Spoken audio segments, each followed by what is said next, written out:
Hinanda ako para sa inyo. Tulungan niyo po ako. Magandang umaga sa inyo lahat. Tayo po ay pupunta sa bayan ng Asinggan para maghanap ng ating matutulungan. Kaya samahan niyo ako. Go! Morning, Nay. Ako po si Princess, taga Season. Ilang taon na po kayo? 36 po. 36. Ilan po ang mga anak niyo? 5 po. Ay, wow. First time po namin Oo. makapunta dito.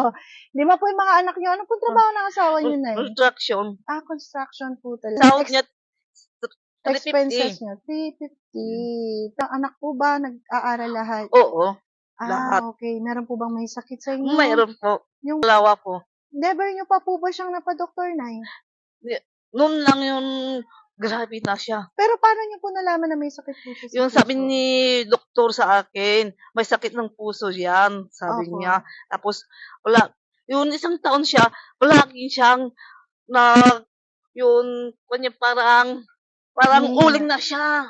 Nangingitim po Yung siya. nagiitim siya palagi, isang araw, 3 beses ang nagkukon yung mukha niya. Ilang po kayo? Ito po yung bahay niyo? Ito po ba yung bahay niyo, Nay? Oo. Ano po to? Inuupahan niyo? Uupahan ko, Araw-araw po dito talaga? Oo, Magkano po yung buwan niya? 1,000. Never pa po ba kayo nagkaroon ng sarili niyong bahay? Never pa. Ano pong ginagamit yung pangluto? Kahoy. Kahoy talaga. Oo, kahoy. Ilang Oo, kahoy. kahoy. Oo. Araw-araw po yan. Mm. Tatanungin ko kayo, Nay, ano yung pinaka-wish nyo na gusto nyong mangyari po sa inyo? Yung bahay, sa lupa. Paano po kayo nakarating dito, Nay?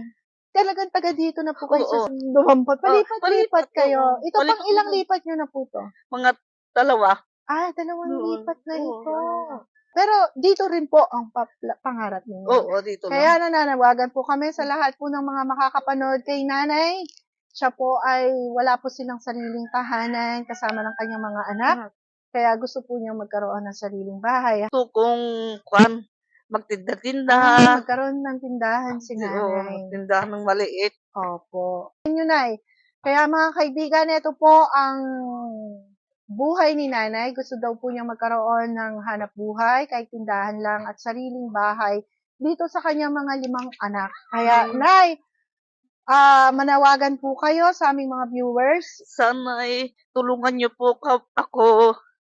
Pangarap ko may bahay, saka lupa.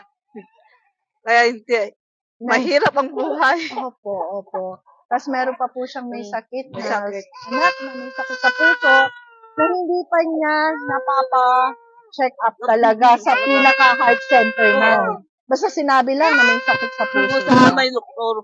Okay po. Maraming salamat guys sa pag-unlock niyo sa akin. Sana Salamat din. muli makapunta po ako uli dito sa inyo. At matugunan po sana ng ating mga kaibigan, yung mga pusong bukal na handang tumulong kay Nanay.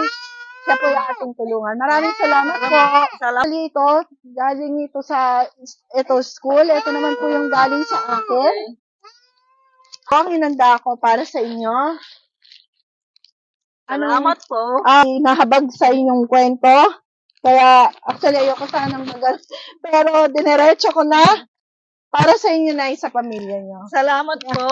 Ano po, Maraming salamat.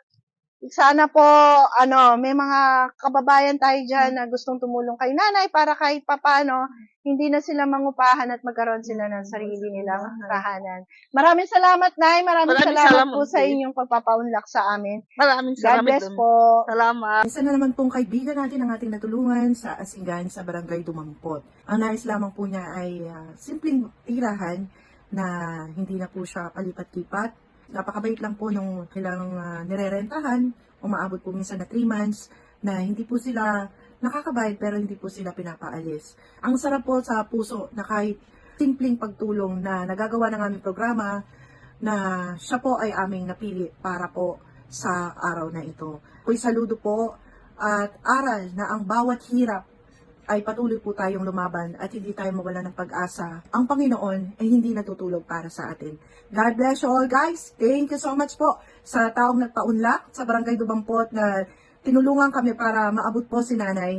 At kami nagpapasalamat po sa pamilya na kanila pong isinyer at binahagi ang kanilang buhay sa akin. Maraming salamat po.